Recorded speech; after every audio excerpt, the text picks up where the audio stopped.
Hi, how are you? And welcome to another week of content. This week we have a very interesting topic because if you are like me, a mom who has kids who are going through to the teenage, and you're worried about bad odors in the armpit, this week we are talking about natural deodorants. Everything you need to know about why we have bad odors in the armpit, how these are generated, which are the options of natural deodorants, then you can make the right decision for you, for your kids, for your husband, for your family. So I hope you stay with me today. If you have not subscribed to the channel, remember that we talk here about natural cosmetics, natural skincare, how to take care of the skin of your kids or yourself naturally. So stay with me. If you haven't subscribed, subscribe right now.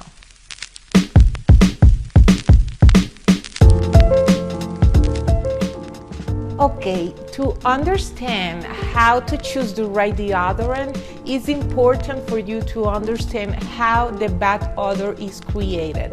And I really don't want to bore you with scientific terms or history, but it's very, very important for you to understand the process, because therefore, if you understand that, you will be able to take the right choice for you or your kids, okay?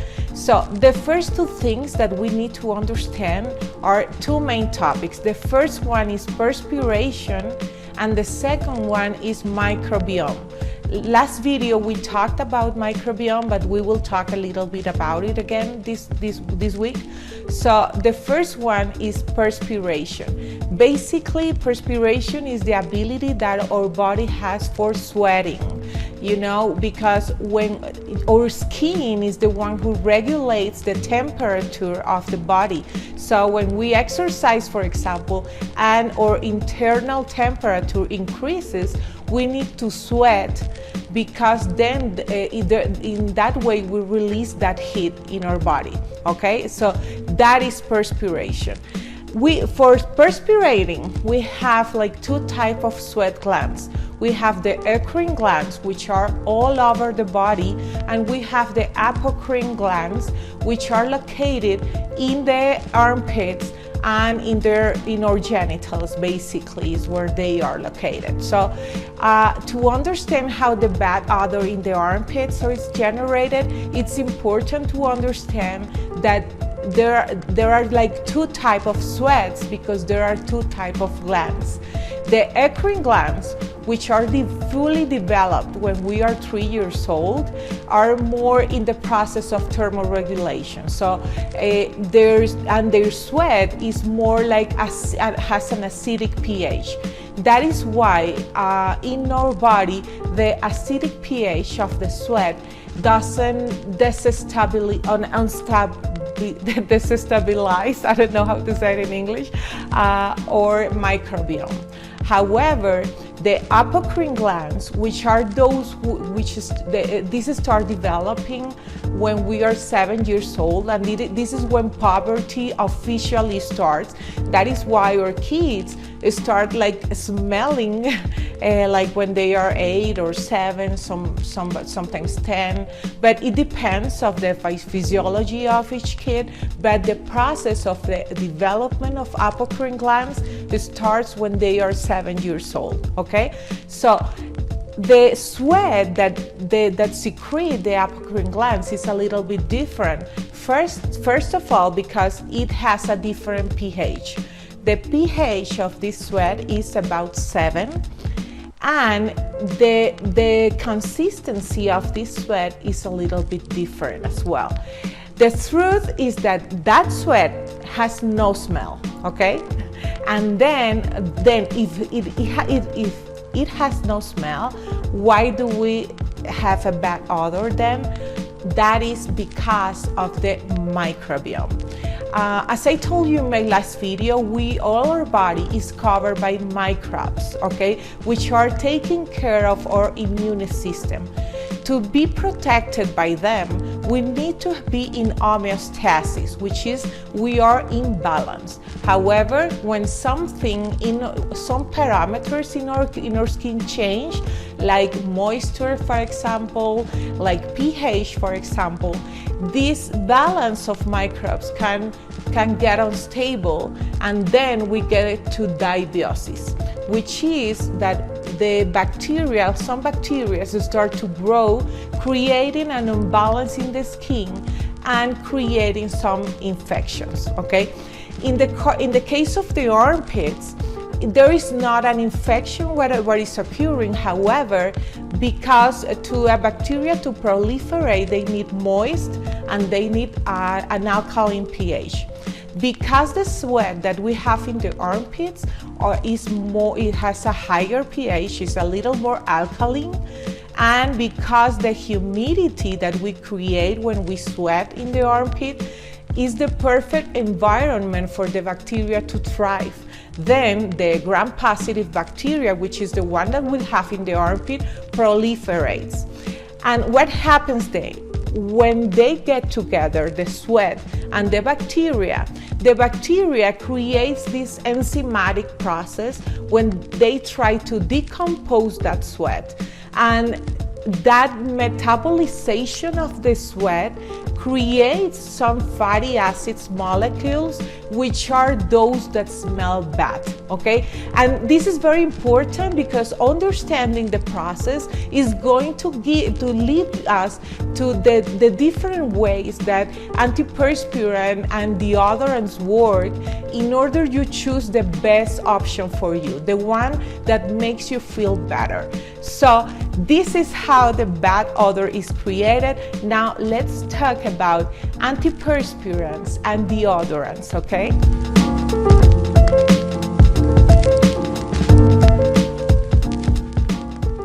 Okay, now that we know how the bad odor in the armpits is created, let's talk about deodorants and antiperspirants. And I want to tell you first the difference between them, because sometimes we use those words as if these were the same, but the truth is they are not. Let's talk about antiperspirants first. As its name says, they avoid perspiration. As I have just told you, perspiration is this process of sweating, of regulating the temperature of our body by sweating, okay? So what antiperspirants do is that they have these aluminum salts as the main ingredients, as the main active ingredient, and these salts clog the sweat glands in the armpits to avoid generating sweat. Therefore, if there is not sweat enough in the armpit, there is not moisture enough to bacteria to thrive, okay? That is what antiperspirants do. What happens with antiperspirants and why we have all this noise about aluminum-free deodorants? Basically is because these aluminum salts that are used as an active ingredient in antiperspirants, their size is such small that they can be absorbed by skin and they can create some damage in our estrogens. That is why it is believed that antiperspirants can cause breast cancer. This is not demonstrated. There are some searches that are oriented to that theory. There are some others that are saying that that is not true. But you know, at the end, this is your choice. My choice is to avoid aluminum salts in my products. So when somebody asks me like, okay, is there an natural antiperspirant? The answer is not, because natural cosmetics are not focused on changing the physiology of the body. And when you try to block a gland, then you are trying to change the physiology. So that is why antiperspirants are considered drugs, not cosmetics. And they have to go through the FDA certification because they are like drugs, okay? So my opinion is that our nature has shown us in every way that nature is perfect. So I wouldn't like to alter any function of my body so to smell better. So that is my option. Of course, you can choose whatever you want, whatever makes you feel safe. I prefer to avoid aluminum deodorants or antiperspirants, but it's important for you to have the information, then you can have the right choice, okay? So now that we have seen what antiperspirants are, let's go to deodorants. Okay, let's talk about deodorants. Unlike antiperspirants that has like one unique way to work, deodorants have different approaches to diminish the bad odors, or to mask them, or to avoid them to be produced, okay? So let's talk about the different approaches. What deodorants use, especially natural deodorants, is to mix some of these approaches in one product. Not all of them at the same time, but some of them at the same time in what product. So there is not one single approach, and that is why I wanted you to understand the other process there, and therefore you can have the right choice and make the choice that makes you feel safer, okay? Let's start the first one, which is used basically by almost all of them, both antiperspirants and deodorants, is the odor masking. Which means that we mix the products with some fragrance. If we are talking about a natural deodorant, this will be probably natural fragrance, and if we are talking about non-natural products, they will be used probably artificial fragrance. But basically what is trying is to mask the bad odor. I mean, this type of product, let the process in the armpits take place, and then mask the bad odor with fragrance. This is not an approach that can be used by itself, because it would last just a few hours maybe, and this wouldn't be like the best option for you, because it's not like a long time solution, okay? But it's something that almost all of the deodorants do, okay? The second method to avoid bad odors is astringency, which is basically the capacity of avoid moisture. For example, in non-natural products, this effect of this astringent effect is created with alcohol. However, alcohol is not good for skin in a long term. But in natural deodorants, this is used with natural ingredients like some based in potassium, like in minerals like potassium, or there are used some essential oils or some plant extracts that naturally has this astringent effect. And because they are astringent, there is not enough water in the armpit, and because it's not moist enough, then the bacterial process that it cannot take place, okay?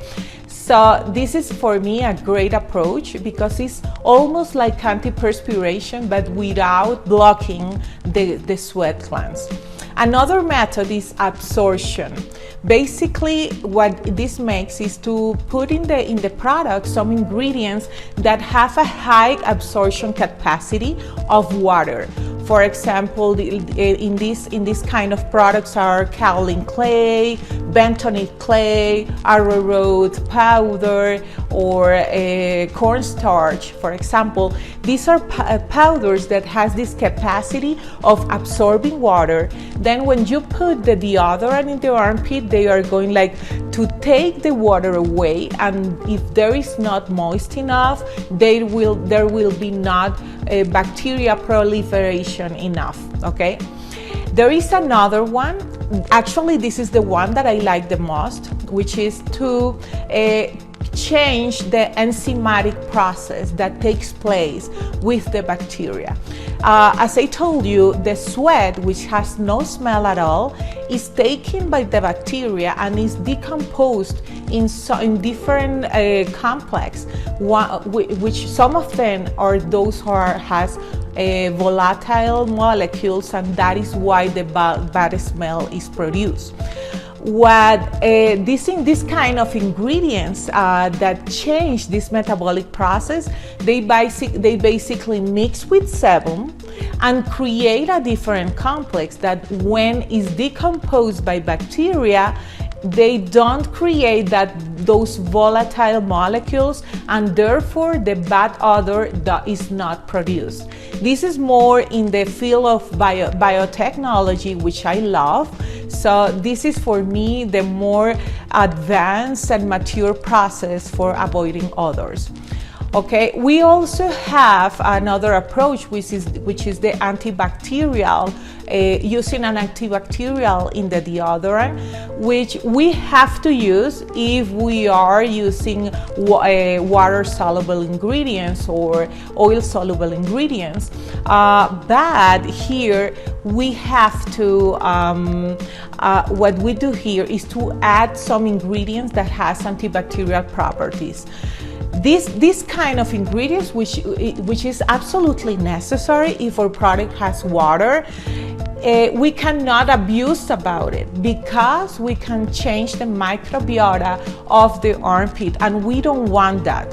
We want to have our microbiome, which is all this microbial system that protects our body. We want to have it stable in absolute balance. Okay, so if we use too much microbial effect, we can affect the microbiota of that part of the skin, and then we could create a long-term effect, negative effect. And the last one, which is the one which is more used, but is the one that I like the less, which I don't recommend, even though this is a natural deodorant, is to take the bacteria, is using some ingredients for taking the bacteria to environments where they cannot thrive. Okay, how does this work? Bacteria, they thrive in alkaline environments, okay? But too acidic environment or too alkaline environments are not good environments for bacteria to thrive. For example, if we would do a very, very acidic deodorant, there would not be bacteria. However, we would burn our skin. Okay. When we go to a super alkaline environment, which is made using some ingredients like soda or like magnesium hydroxide, which are too alkaline, we are taking our skin in such an alkaline environment that yes, bacteria is not going to thrive, but with daily use, we can have irritation or in our skin. So that is why you also see some like claims about baking soda free, okay? Because it's not good. Magnesium hydroxide is less harmful than baking soda, but has the same effect. It's just going to take longer for affect our skin in the mid or long term, but has the same effect. So those are the options that deodorants take to mask those bad odors. And the important thing about it is that you can understand them, and then you can choose the right deodorant. Okay, so stay with me. I'm going to tell you about what I like, what I don't like, and how would be which ingredients you should look in the label in order to make the right choice. Okay, let's start first for those that I don't like, which are those based on baking soda or magnesium hydroxide. Okay, I have one of those here. Basically, you recognize them because they are always in stick. okay? The most common deodorant ingredients are water soluble, okay? However, when we want to create a product without water, the only active ingredients that are soluble in water for deodorant are baking soda or magnesium hydroxide. So that is why when you see a deodorant stick, is probably because it's anhydrous, I mean it has no water, and therefore their deodorant method is to use baking soda or magnesium hydroxide. So just check the ingredient list, because they are mixed with some waxes, some butters, some vegetable oils, and yes, they are natural actually. However, that kind of method is the one that I do not recommend. But let me show you what I use and what I like. Okay, this is the one I use. To be honest, I was not sure when I started using this product. I was not sure at the first place, because I don't know, it's too natural for me. Because this is the crystal stone. The chemical name for this product is potassium aluminum. And sometimes I see some people asking in the reviews of this product that, okay, but it has aluminum as well. Yes, but it's a completely different ingredient of that salt that we use in the antiperspirant products, okay? So this one is the most natural option that you will have, because basically this is the nature state of potassium aluminum, okay? There are some ingredients that have been pulverized and manufactured synthetically based in the natural ingredient, but this way is the most natural one. For using this one, you have to wet a little bit the armpit and put this for 30 seconds. You won't believe how good this is. I couldn't believe it, to be honest. So what my brand Tweengreens is creating is basically this spray to wet the armpit before this one, where we create using like a plant-derived prebiotic. We create this enzymatic process in order to diminish the bacterial metabolization over the time. So if that is something that is interesting for you, don't forget to follow us, because we will be releasing information about our launches, okay? Well, let's see what else you can find. Well, the more versatile, for saying so, a kind of deodorant that you can find in the market is the cream deodorant. Why it's versatile? Because you can mix both water-soluble ingredients with oil-soluble ingredients to create those different approaches of deodorants in one product. It's very common to see, for example, roll-on deodorants or cream deodorants, and basically the ingredients that you have to search there is, for example, zinc resinoloate or zinc oxide. Okay, those not both in the same products. It's almost the same process, but it's a different ingredient that you use one or the other. But for example, if you see a natural deodorant which is using zinc, for example, is because it's creating this metabolization of a sweat change, okay, which for me is the most effective way to combat odor, okay. The one I just showed you, the one of potassium aluminum, is because this stone has astringency and has antibacterial properties. That is why it's so good for skin. Also, cream deodorants can mix this approach of sweat metabolization with odor masking, and they also use some absorbents like clays or starch, and that is like the most common approach in natural deodorants.